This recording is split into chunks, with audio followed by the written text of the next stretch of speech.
Co to je? Co? Jo, nic. Jinak je boží, že se člověk může spolehnout na kamaráda v boji. Kdykoliv, cokoliv, Milane. Tak co to je, mi řekneš? Pumpa. Co? Pumpa. Co? Pumpa. Co? Pumpa! To je pumpa. Jo. Dobré, jdem dovnitř, zkusíme tam Pojď, se. pomůžu ti. Ne, nebudu, Nepomáhej sám. nikam.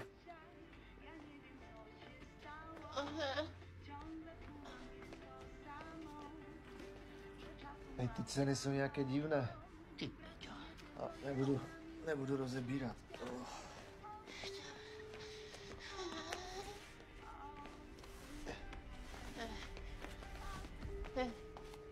Dzień dobry. Dobře, prosím vás. Chwileczkę, sprzątam tutaj. Tutu!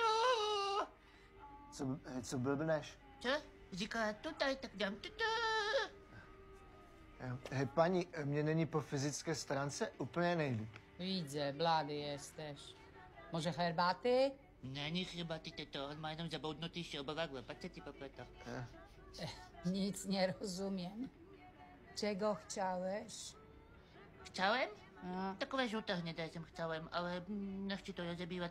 Asi pomůže urinoterapie. Já tomu brněnskému dialektu vůbec nerozumím. Nie, Brno. W Polsce jesteście tutaj. Tutu. Po druhé.